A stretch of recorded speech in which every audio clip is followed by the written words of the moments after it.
சற்று முன் கிடைக்கப்பெற்ற மிக மிக முக்கியமான செய்தி ஒன்று வெளியாகி உள்ளது. ஆளுநர் வெளியிட்ட மிக முக்கியமான அறிவிப்பு. அமைச்சர் உதயநிதியின் மீது வழக்கு பதிவு, போலீஸ் குவிப்பா? வெளியான தகவலால் பரபரப்பு. சட்டசபை தேர்தல் நடைபெறுவதற்கு இன்னும் 7 மாதங்கள் மட்டும்தான் இருக்கிறது.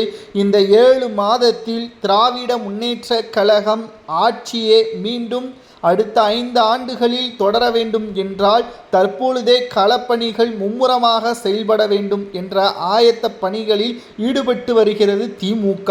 ஆனால் சமீபத்தில் கரூரில் நடைபெற்ற முப்பெரும் விழா மிகப்பெரிய ஒரு தோல்வியேதான் தழுவியது. இதற்கு மிக முக்கியமான காரணம் எதிர்க்கட்சியின் விமர்சனங்களும் தமிழகத்தில் புதிதாக வந்த கட்சிகளும் தான் காரணம். தற்பொழுது தமிழகத்தில் 2வது முறை திமுக ஆட்சி அமைக்க வேண்டும் என்றால் அதற்கு மிக முக்கியமாக மக்கள் திமுகவின் மீது நம்பிக்கை ஏற்பட வேண்டும். இல்லை என்றால் அவர்கள் ஓட்டுக்களை செலுத்த வேண்டும்.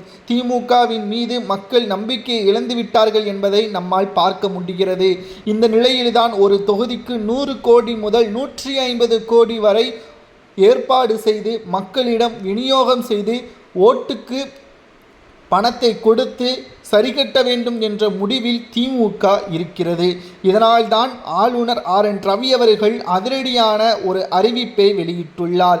2026 சட்டசபை தேர்தல் நடக்கும் பொழுது பறக்கும் படை அதிகாரிகளும் தேர்தல் ஆணையமும் சோதனைகளை ஈடுபடாமல் இப்பொழுதே களத்தில் இறங்கி பணியாற்றினால் மட்டும்தான் ஒவ்வொரு தொகுதிகளிலும் பல்வேறு பணப்பட்டுவாடாவை தடுக்க முடியும். அது திமுக மட்டுமல்ல, அதிமுகவாக இருக்கலாம் அல்லது பாஜகவாக கூட இருக்கலாம். அனைவருக்கும் இது பொருந்தும் என்றும், குறிப்பாக ஆளும் கட்சியான திமுகவை கண்காணிப்பதற்கு தனிப்படை அமைக்க வேண்டும் என்ற உத்தரவையும் தற்பொழுது ஆளுநர் RN ரவி அவர்கள் தெரிவித்திருக்கிறார்.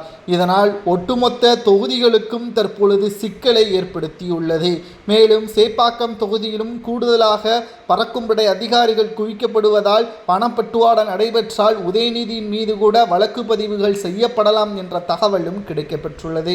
ஆளுநர் RN ரவி அவர்கள் வெளியிட்டுள்ள அறிவிப்பால் ஒட்டுமொத்த தமிழகத்திலும் போலீஸ் குவிப்பு செய்யப்படும் என்றும் உதயநிதியின் மீது வழக்கு பதிவும் செய்யப்படலாம் என்ற தகவலும் கிடைக்கப்பெற்றுள்ளது.